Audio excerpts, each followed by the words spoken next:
Hello, Anna Sabramowitz here from eLearner Engaged, and today is another day of learning and experimenting and some reflection. So, one of the things I found challenging today, we're going through in the scenario design course. I'm at the point where I'm refining the drafting phase of scenarios, and this is a difficult part because the drafting phase is where the subject matter expert is really introduced to that whole under the hood situation. What does it mean to actually create a scenario? You're getting to the nitty-gritty of every option. What does it mean? There's no silly options in my mind, and to waste an opportunity to have somebody learn a lesson is not possible in scenarios. You have to, not that it's not possible, but it should not be an option. There's no silly paths. Every path is a learning opportunity, in fact. So I was struggling with this a little bit because I'm trying to be very, very clear, but there's a point where you get to, and I've mentioned this before, where you get to defining, refining, and refining that you really don't know if you're going down the right path, and if you're adding the kind of detail that people will actually find valuable. So the point is to say, okay, this is my idea. First draft, let's say, well, it's actually my fourth draft of that idea, refined, and now let's bring it out to the people and have them play with it and say, is this helpful, or what's missing, and what are some challenges, or what are some examples that would make this useful for me, whether they're working there or not. And it was actually really cool because I just got back to when you start doing this kind of deconstruction, you get back to your roots almost. Like, what really is a scenario? And I mean, a lot of people, I think, overcomplicate the concept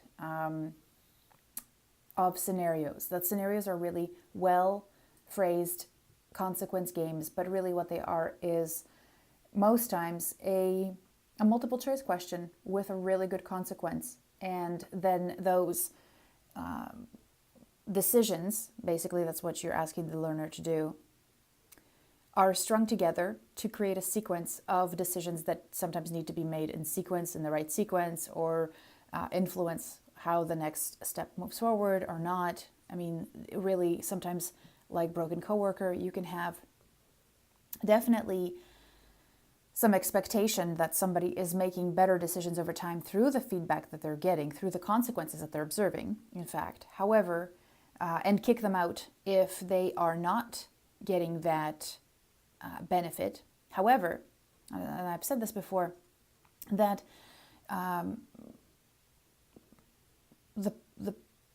the opportunity with scenarios is to have somebody experience making a difficult decision in a safe environment over and over and over again. And that's basically what broken coworker is. You being bullied and being bombarded with by this bully throughout your day.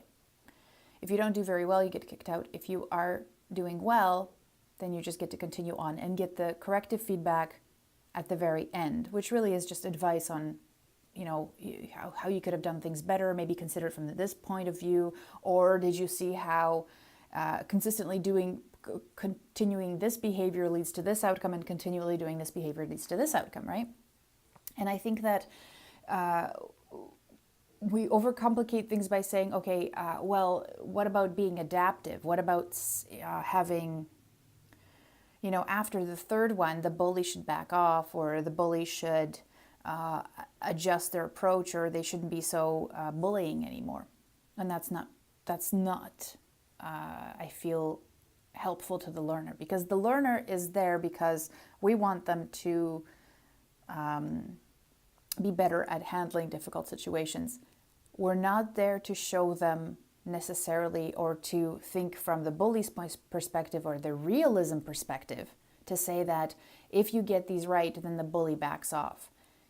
That may be your gamification or your mechanics strategy. However, in Broken Coworker, somebody did once say, you know, why can't we wouldn't the approach of the bully change over time? And I thought that's a very cool if it was a game where I'm trying to overcome the monster or something like that. But even in games, when you're fighting the big boss at the very end of a level, even though he's getting weaker, he's like in life, his punches are just as strong in the very beginning as they are in the end. So if you get punched by the first punch or the last punch, it's just as strong, right? He doesn't actually get weaker, because your goal is to overcome this dragon. Your goal is to get good at every single shot that you take. And that's what Broken Coworker was designed for. Every single shot, every single decision that you make is just as difficult as the first decision that you make. Except what's happening is you're trying to make better decisions over time. And so we're going to give you, in that 7 minutes, as many decisions as you can practice, so that when you hit the real world, then you can start seeing how the world reacts to you when you are more assertive. So that was my idea there. And I think that if the world just got better at making really good contextual questions, we'd be way better off, because people would have to start thinking of everything in context, and also realizing that, people are like, oh, what if the learner thinks of a better idea or a better solution or something, most people have more than 3 options. Well, actually, no, most people actually only have 2 options: act or don't act, be passive or freeze or take action. So I think in those instances, the other thing to consider is that your learner is not your learner in that situation. Your learner in that situation is the character that you've helped them become through that challenge. And they're acting through the options that that person sees. And so that's why it's very key to identify your story, your hero, your archetype that you're going to use, because then the mistakes they make are going to be the most common mistakes that people would make. And that's going to be reflected in the choices. Their assumptions are going to be the most terrible assumptions that people make, because those are also going to be in the choices, because you want to address those things. So you have to think about it from that perspective. So another book that I'm just finished reading, phenomenal. Obviously one of those books that you need to read like every month just to try and implement things. It was called Essentialism: The Disciplined Pursuit of Less by Greg McKeown. I can't say it. I don't know which way to say his name. But I got the print version, or the Kindle version. And I also got the audible version, because I listen, maybe you don't. I listen to books on my walk every morning when I walk my doggy. And that's him making a weird noise right now. But he narrates it himself, and he's got a great accent. I love listening to him. And I feel like sometimes when authors read their own stuff, Stephen Pressfield does this as well. He reads his own books. They just infuse this passion and nuance that sometimes is missing from the other recordings, because it's just not their own words, And then the other book I just picked up again, because it's referenced in almost every single thing I read recently. It seems like it's Kahneman's book, Thinking Fast and Slow.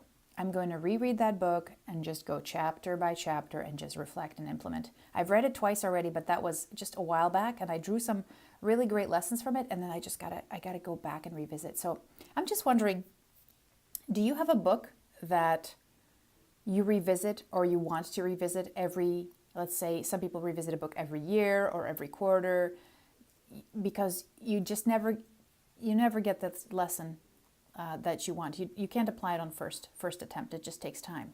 So I'd love to hear in the comments, or send me an email, Anna@eLearnerEngaged, of what kind of books you feel you could reread every single month even. All right. I got to go because my dog really wants to play with me. Okay. Have a wonderful rest of the week, and thank you so much for watching and listening and commenting. Take care, friend.